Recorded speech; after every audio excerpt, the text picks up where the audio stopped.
여러분들을 이렇게 처음으로 이렇게 뵙는데 너무 반갑고요. 함께 신앙생활을 이렇게 할 수 있게 되어서 감사하고, 또 얼마나 하나님께서 많은 것들로 우리를 바꾸어 가시고 또한 우리에게 귀한 은혜를 더하여 주실지 이 시간 기대가 되기도 합니다. 그래서 또 오후 예배 이렇게 설교를 하라고 하셔서 얼마나 긴장이 되고 부담이 되고 두렵고 떨리는 마음으로 담임 목사님도 그렇고 부교육자 목사님도 그렇고 굉장히 설교를 이렇게 잘하시고 이렇게 잘하시더라고요. 그래서 제 설교를 들을 필요까지 이렇게 생각을 했습니다. 하지만 함께 나눈 말씀을 가지고 함께 은혜를 나누도록 하겠습니다. 오늘 제가 여러분들께 소개해 드릴 사람은 여호수아입니다. 여호수아에 대해서는 우리가 너무나 잘 알고 있습니다. 우리의 자녀들에게도 여호수아 같은 용맹함을 달라 기도하기도 하죠.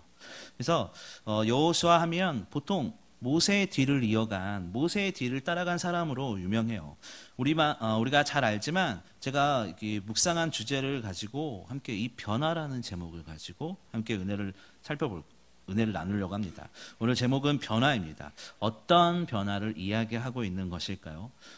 모세에서 여호수아로 이 리더십이 체인지되는 그런 변화를 이야기하는 걸까요? 물론 틀린 이야기는 아닐 것 같아요. 그렇지만 오늘 이 시간에 우리가 생각할 것은 이 여호수아를 통해서 하나님께서 우리 성도들을 어떻게 변화시켜 가시는지, 어떻게 우리를 인도해 가시는지 한번 살펴보려고 합니다. 오늘 본문을 제가 여호수아서 1장 1절에서 2절까지를 이야기했어요. 근데 실제로는 한 절을 더 봐야 돼요. 그 전에 우리가 먼저 여호수아 1장 1절을 한번 읽어보도록 하겠습니다. 시작.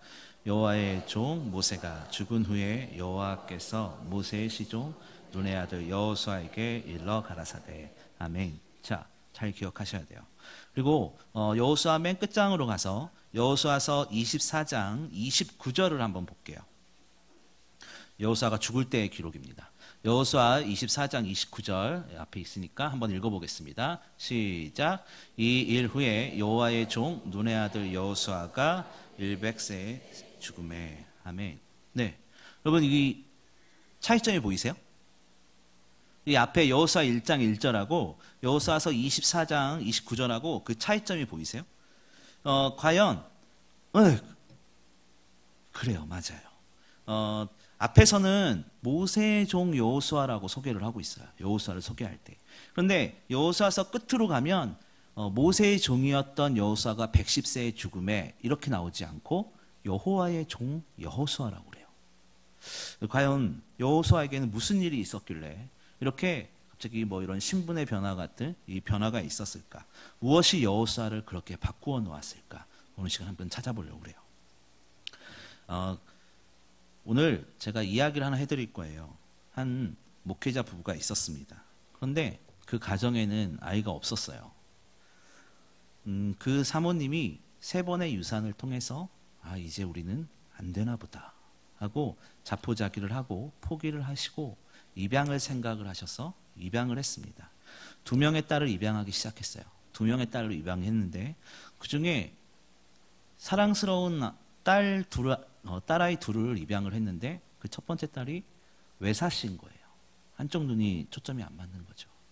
그래서 너무나 상한 마음에 그래도 우리의 마음과 관심을 쏟아야겠다 해서 병원 치료와 함께 하나님 앞에 기도하며 하루하루를 보내면서 치료를 했대요.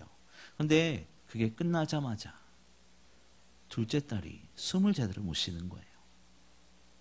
그래서 너무나 힘들어해서 병원을 데려갔더니 숨도 제대로 쉬지 못하고 몸 안에 있는 목에 있는 가래만 뽑아내는데도 한 일주일이나 걸리더래요. 그래서 병원에 정밀 검사를 받는데 의사 선생님이 뭐라고 그러냐면 가망이 없다 이렇게 얘기를 하시는 거예요. 폐가 2개가 있대요. 폐가 2개가 있는데 한쪽 폐는 아예 기능을 하지 못하고 남은 한쪽 폐마저 건강하지 못하기 때문에 이 아이는 곧 죽을 거다. 마음의 준비를 하라고 의사 선생님이 얘기를 하시는 거예요.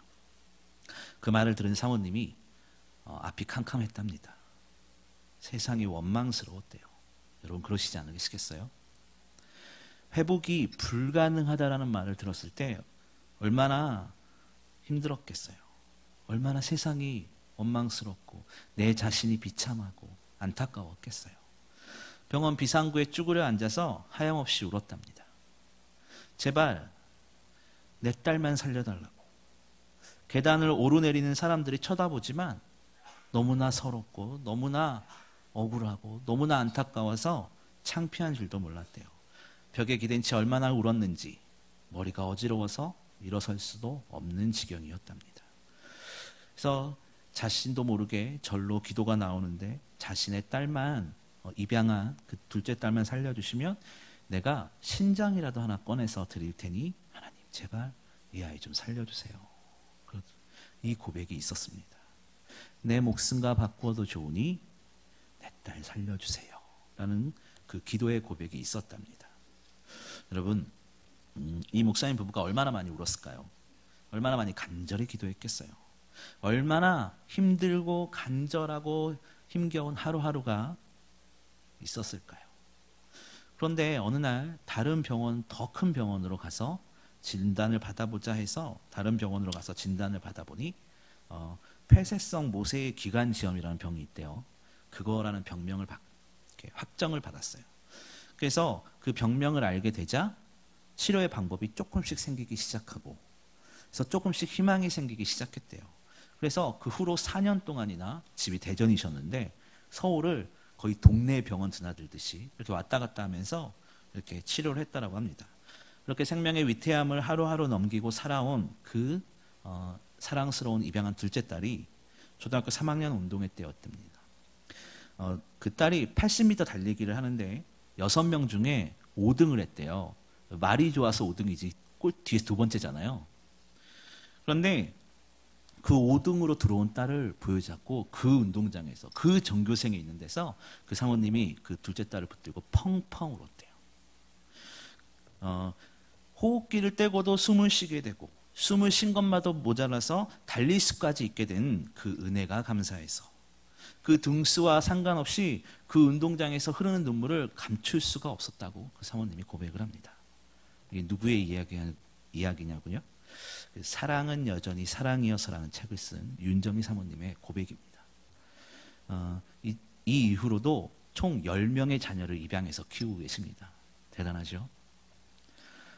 가난하지만 행복한 이 목회장 가정의 이야기예요. TV에도 나왔다고 그러더라고요. 여러분 어떠세요? 그 사모님은 그냥 뭐라고 고백하냐면 책에서 뭐라고 고백하냐면 나는 그저 사랑한 것밖에 없다 라고 이야기를 하더라고요. 그렇습니다. 여러분 그 목사님 부부가 그 연약한 아이를 사랑한 것밖에 없다고 고백했듯이 오늘날 우리 하나님께서도요 우리를 한없이 사랑하십니다. 여호수아가 어떻게 사람의 종에서 하나님의 종이 됐겠어요? 그가 잘난 게 아니라 하나님이 그를 사랑하셨기 때문이에요. 그건 여호수아의 능력과 뭐 다른 것이 아니라 하나님께서 하나님의 자녀인 여호수아를 사랑하셨기 때문에 그 신분이 바뀐 겁니다. 그것처럼 오늘날 저와 여러분에게도 그래요. 하나님은 우리에게 영원한 사랑이십니다. 그 하나님의 사랑은 여전히 사랑이어서 그 여호수아를 만나 주셨던 하나님께서 오늘날 저와 여러분들에게도 사랑하는 아들아, 사랑하는 내 딸아 이렇게 말씀하시는 거예요. 우리가 때로는 실수도 하고요, 때로는 우리를 죄를 짓지만 하나님께서는 여전히 사랑하십니다. 그래서 우리가 그 사랑을 인정하고 주님만을 바라보면 되는 것입니다. 일단 우리가 세상 가운데에서요, 우리가 세상 가운데에서 다른 사람보다 더 부자가 되지 않아도 괜찮을 것 같아요. 우리가 세상에서 세상 사람들보다 더 많은 명예를 가지지 않아도 괜찮을 것 같아요. 왜냐고요? 하나님의 사랑이 나와 함께하기 때문에. 네, 그렇습니다. 우리는 그것을 은혜라고 이야기를 하죠. 그 은혜를 소유한 하나님의 백성들이 되시기를 예수님의 이름으로 축원합니다. 우리 한 가지 더 생각해 볼 것은요, 하나님께서는 우리를 훈련시키신다라는 겁니다. 우리가 아무것도 하지 않는데 예수님의 성품을 닮을 수 있다면 얼마나 좋겠어요. 하지만 그렇지 않아요. 우리는 믿음으로 구원을 받아요. 그렇지만 누가 구원을 받았느냐라고 한다면 우리는 알 수 없죠. 그럼 어떻게 짐작이라도 할 수 있느냐? 그의 행동을 보면 알 수 있습니다. 그러니까 열매로 알 수 있다는 이야기예요. 열매라는 건 뭐 전도만을 이야기하는 건 아니에요. 하나님의 자녀들은 예수 그리스도를 닮게 되어 있거든요. 내 자녀가 나를 닮듯이 우리는 예수 그리스도의 성품을 닮아가야 되는 거예요. 그래서 제자라고 이야기를 하잖아요. 우리는 우리의 삶으로 예수 그리스도를 살아내는 사람들이에요. 우리는 우리의 삶으로, 우리의 말로, 우리의 행동으로 예수 그리스도를 드러내야 되는 사람들이라는 이야기예요. 네, 명품백이 제 아내는 좋아하지 않아서 다행이에요. 명품백이 있어요. 그런데 이 명품백은요, 여기 제 손에 있어도 명품백이고요, 이 밑에 있어도 명품백이어야 돼요. 하나님께서는 우리 그리스도인을 구별되셔서 부르셨는데, 그렇다면 우리가 교회 안에 있어도 성도가 되어야 하고 세상 가운데 있어도 성도가 되어야 해요. 그런데 우리는 어찌된 일인지 백은 어디를 가든 명품인데 그리스도인들은 어디를 가든 명품이 되지 못하고 어디를 가든 그리스도인이 되지 못하고 세상 가운데 있을 때는 세상 사람이 되고 교회에 있을 때는 성도가 되는 이 안타까운 모습들이 우리 가운데 있다는 이야기예요. 우리는 그걸 회개하고 돌이켜야 해요. 그러니까 우리는 삶으로 예수님을 살아내는 사람들이라는 말을 드리고 싶은 겁니다. 마치 세상의 사람들은요, 하나님이 어디 있냐라고 물어봐요. 도대체 네가 믿는 하나님이 어디 있길래 너는 그렇게 열심히 교회를 다니냐라고 해요. 하나님이 어디 있냐고요? 내 삶 가운데 있습니다. 우리의 말 가운데 있습니다. 그렇다면 우리 형제 자매들의 교제 가운데에서도 절대 비방 할 수 없죠. 우리가 또 세상의 사람들은 마치 사람의 종인 여호수아에게 내가 어떻게 여호와의 종이 될 수 있느냐 이렇게 핍박할 수도 있어요. 네가 어떻게 하나님의 종이 돼? 모세의 시종이었는데. 그럴 수 있어요. 아니요, 그건 여호수아의 능력이 아니었습니다. 오늘 저와 여러분에게 가장 중요한 것은 우리의 능력이 아니라 하나님의 능력을 의지하는 겁니다. 우리 눈앞에 있는 거대한 기도의 제목들이 삶의 문제들이요, 우리를 힘들게 하고 우리를 버겁게 할 수 있습니다. 우리는 눈앞에 무너지지 않을 것 같은 여리고와 같은 문제가 우리를 가로막고 있어요. 그런데 하나님의 사람들은 달라야 합니다. 우리의 신앙생활에서 내 마음대로가 아니라 주님의 뜻을 따르는 사람이 되어야 한다는 겁니다. 여러분, 하나님은 옳은 일을 하시는 분이 아니세요. 하나님은 옳은 일을 하는 분이 아니세요. 하나님은 선한 일을 하시는 분이 아니에요. 하나님이 하시는 일이 옳은 일이에요.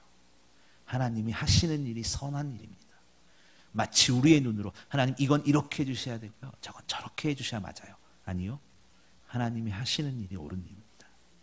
세상에 선과 악의 구분이 어디 있습니까? 그 기준이 어디 있어요?